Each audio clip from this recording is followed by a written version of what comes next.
मैं शुरुआत में अपनी तरफ से ताज़ियत पेश करना चाहूँगा उन 26 लोगों को जिनका नाम पूछकर और मुसलमान नहीं होने के नाते पर उनको गोली मारकर कत्ल कर दिया गया। मैं ताज़ियत पेश करना चाहूँगा मौलाना इकबाल को, जो पूंछ के मदरसुल ज़ियाउल उलूम के मुदर्रिस थे, उस 5 साला लड़की मरियम को जिसको पाकिस्तान की शेलिंग में उसका पेट फट गया। मैं ताज़ियत पेश करना चाहूँगा मैडम ज़ैन अली और उर्वा फातिमा, इन दो जुड़वा भाई बहनों को जिनकी उम्र 14 साल थी। लांस नायक दिनेश कुमार को, बीएसएफ के सब इंस्पेक्टर मोहम्मद इम्तियाज़ को। मैं शुक्रिया अदा करना चाहूँगा कश्मीर की आवाम का कि उन्होंने पहलगाम के वाक़े के बाद मस्जिदों से ऐलान किया मज़म्मत का, बग़ैर किसी के बोलने पर रोड पर निकलकर उन्होंने पाकिस्तान से आए हुए दहशतगर्दों की मज़म्मत की। मैं मुबारकबाद देता हूँ हमारी मुसल्लह अफ़वाज को कि उन्होंने एक अजीम कुर्बानी पेश की और बहादुरी के साथ ऑपरेशन सिंदूर में भारत को कामयाबी दिलाई। मैं मुसल्लह अफ़वाज ने पहले 9 दहशतगर्द ठिकानों पर उनको निशाना बनाया और सबसे मेरी नज़र में जो दहशतगर्दी के दिल पर हमला हुआ वो भावलपुर का था और 6 एयरफील्ड, 3 हैंगर और 2 रनवेज को हमने तबाह किया।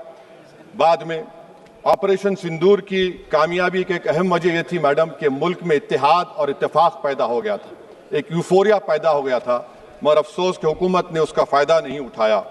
मैं आज भी कह रहा हूँ, जिम्मेदारी के साथ कह रहा हूँ कि पाकिस्तानी फ़ौज, पाकिस्तान की ISI, पाकिस्तान का डीप स्टेट, उनका हयाती मकसद ये है कि हमेशा भारत को कमज़ोर किया जाए और अगर हमको इन ताकतों को कमज़ोर करना है तो देश में इत्तेहाद और इत्तेफाक को बरकरार रखना पड़ेगा।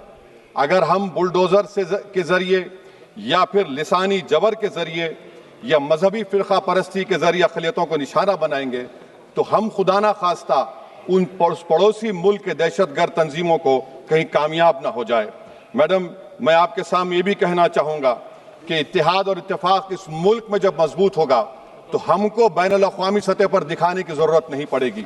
मैं आपकी तरफ से हुकूमत से चंद सवालात करना चाहूँगा कि वज़ीर आज़म ने कहा कि खून और पानी एक साथ नहीं बह सकते, आतंकवाद और बातचीत एक साथ नहीं हो सकती।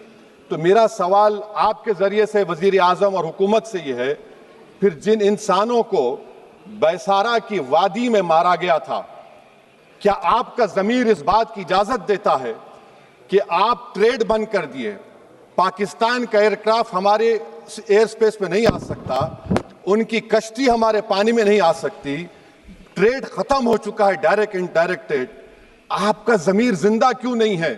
किस सूरत से आप पाकिस्तान से क्रिकेट मैच खेलेंगे जब हम पानी नहीं दे रहे हैं? 80% पानी पाकिस्तान का हम रोक रहे हैं, ये कहकर के पानी और खून नहीं बहेगा, आप क्रिकेट मैच खेलेंगे? मैडम, मेरा ज़मीर तो गवारा नहीं करता कि मैं उस मैच को देखूंगा। क्या इस हुकूमत में इतनी हिम्मत है कि उन 25 मरने वालों को फोन करके कहे कि देखो हमने ऑपरेशन सिंदूर में बदला ले लिया, अब तुम पाकिस्तान का मैच देखो? बड़ी अफसोस की बात है मैडम, अकाउंटेबिलिटी किस पर है? पहलगाम किसने किया? 7.5 लाख हमारी फौज और सेंट्रल पैरामिलिट्री फोर्स है, ये कहां से 4 चूहे घुसकर हमारे भारत के नागरिक को मारे? अकाउंटेबिलिटी किस पर फिक्स होगी?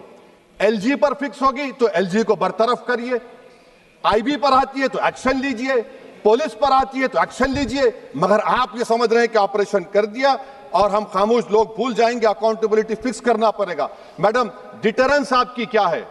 आपने सर्जिकल स्ट्राइक किया, आपने बालाकोट किया, फिर ये पहलगाम हुआ, तो आपकी डिटरेंस की पॉलिसी नाकाम साबित हुई, कश्मीर की पॉलिसी नाकाम साबित हुई, 370 हटा दिया आपने एक रियासत को UT बना दिया और उसके बावजूद भी दहशतगर्द वहां पर पहुंच गए।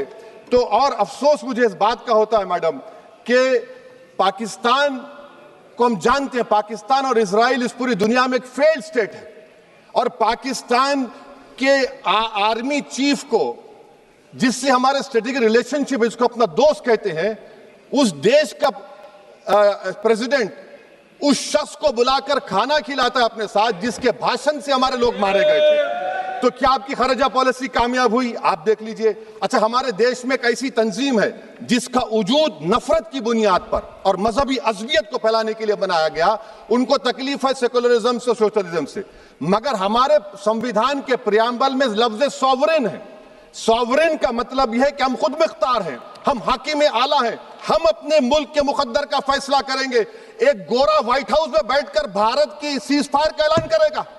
ये आपका नेशनलिज्म है? अफसोस होता है मुझे सर। मैडम मैं आपसे पूछना चाह रहा हूं कि अगर एक चचा सैम ऐलान कर रहे हैं तो हमारी फौज पर क्या असर पड़ा होगा? हमारे उन पायलटों पर क्या असर पड़ेगा जो नहीं मालूम कितनी ऊपर आसमानों पर भारत की हिफाजत कर रहे हैं? वो नेवी का सिपाही जो समंदर में खड़ा हुआ है, उसको यह नहीं मालूम हो रहा है कि मेरा प्रधानमंत्री ऐलान नहीं किया, एक गोरे ने ऐलान किया। बड़ा ये आपके कैसा होगा ये?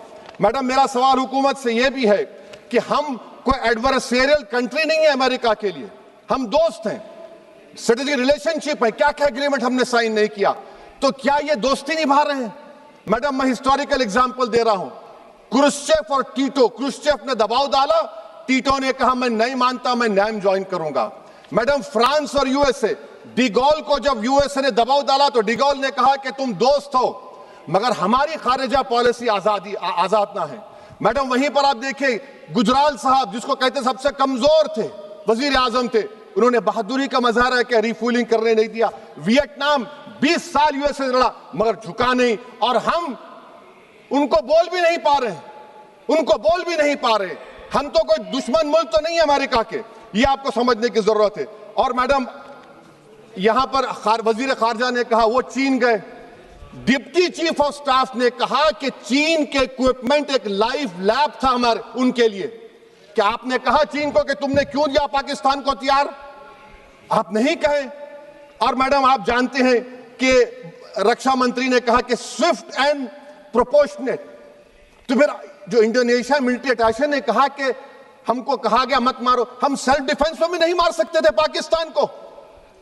और अगर आप ट्रंप के बयान को गलत कह रहे हैं कि 5 एयरक्राफ्ट नहीं गिरे, मैं यकीन करता हूं आपकी बात का।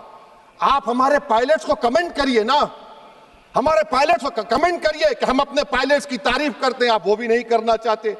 मैं हुकूमत से जानना चाहता हूं मैडम कि क्या फ्रांस ने हमको सोर्स कोड नहीं दिया जिसकी वजह से हमारे एयरक्राफ्ट को क्या नुकसान हुआ? अब मुस्तकबिल में आप हथियार खरीदेंगे तो क्या आप सोर्स कोड हासिल करेंगे?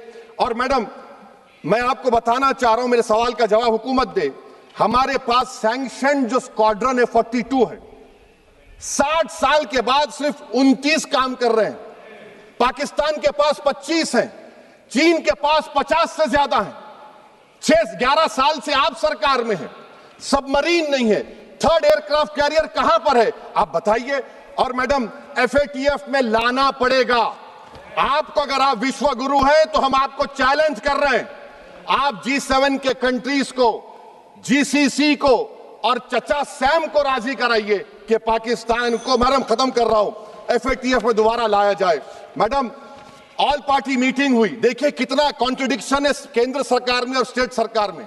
ऑल पार्टी मीटिंग में मैं था, केंद्र सरकार ने कहा कि नहीं, बैसारन मिडोस पर तो कोई जा ही नहीं सकता, जून से पहले इजाजत लेना पड़ेगा। बाद में हमको मालूम हुआ कि साल भर खुला रहता मिडोस सिवाय बारिश और स्नो के। ये कॉन्ट्रडिक्शन है केंद्र सरकार में। वहां पे मैं हुकूमत से मुतालबा करता हूं मैडम आपके जरिए से कि कौमी सिक्योरिटी को, नेशनल सिक्योरिटी को, खारिजा पॉलिसी को, फॉरेन पॉलिसी को राजनीति का मुद्दा मत बनाइए, राजनीति का मुद्दा मत बनाइए। ये हमारे मुल्क में मुफाद होगा, हमारे मुल्क के इत्तेहाद और एकजुटती को आप एक वोट का जरिया मत बनाइए। और मैं एक आखिरी बात पूछ रहा हूं मैडम, क्या चीन ने हमसे कहा था कि सीज फायर कर लो? और कैसे पाकिस्तान ने हमारे पायलट्स की बातों को सुना कि हमारा कम्युनिकेशन एनक्रिप्ट नहीं है? मैडम, आखिर में मैं अपने शेर से इस अपनी बात को खत्म करूंगा कि अपने ही हाथों से सर अपना कटाना है हमें, मादर हिंद पे भेंट चढ़ाना है हमें। किस तरह मरते हैं एहरार वतन भारत पर, यह तमाशा है जो दुनिया को दिखाना है हमें। ये मैं भारत की उस बहादुर फौज के नाम पे करता हूं, मुसल्ह फौज के नाम पे करता हूं। ये शेर कहने वाला कोई बीजेपी का नहीं था, ये शेर कहने वाले का नाम शेर था, शहीद अशफाकुल्लाह। मैं फिर से हुकूमत से कह रहा हूं, पाकिस्तान टेररिज्म करेगा, आप तैयार हो जाइए। आप चीन से मोहब्बत, कितना इम्बैलेंस हुआ ट्रेड का, कितना इम्बैलेंस हो रहा है चीन से। अच्छा, जब गलवान हुआ उस वक्त भी ट्रंप ने कहा था कि मैं बात करूंगा, हमने कहा नहीं बात करेंगे, जरूरत नहीं है। आज ट्रंप हमारे से पहले बोलता है इज्जत नफ्स भी कोई चीज होती है, इख्तिदार में कोई यहां रहेगा कोई वहां रहेगा, मगर इख्तिदार में इकबाल होना चाहिए। बदबख्ती की बात यह है कि आपने इकबाल को खो दिया। बहुत बहुत शुक्रिया।